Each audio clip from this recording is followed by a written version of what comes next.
ఆనంద నిలయంలో వెతక్కండి వెంకటేశ్వరుడి కోసం. వెంకటాచల క్షేత్రంలో ఉన్న సామాన్యుడు తృప్తితో వెళ్ళిపోతున్నటువంటి ఆనందంలో మీకు వెంకటేశ్వరుడు కనబడతాడు. అక్కడున్నాడు. అందుకే స్వామి నటించుచుండు ఈ శైలమందు అన్నారు. ఆ పర్వతం అంతటి మీద ఆయన నర్తిస్తూ ఉంటాడు. ఆ పర్వతమేమి నమ్ముకున్నటువంటి వాడి ప్రతి ఇంటిలో, ప్రతి వాడి గుండెలో, వాడి ముందు, వాడి వెనక, వాడి పక్కన స్వామి నిలబడి ఉంటాడు.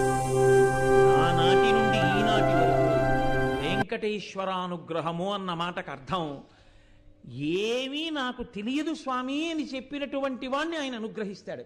నాకు ఇది తెలుసు అనుకున్నవాడినో, నేను ఇంత గొప్పవాడిని అనుకున్నవాడినో ఆయన అనుగ్రహించవలసిన అవసరమే లేదు. ఎందుకో తెలుసా అండి? ఈ లక్షణం ఆయనకి ప్రధానంగా ఎక్కడదంటే, ఆయన ఎప్పుడు చెప్పుకున్నా మీరెవరు అంటే ఆయన మనకి చేస్తున్న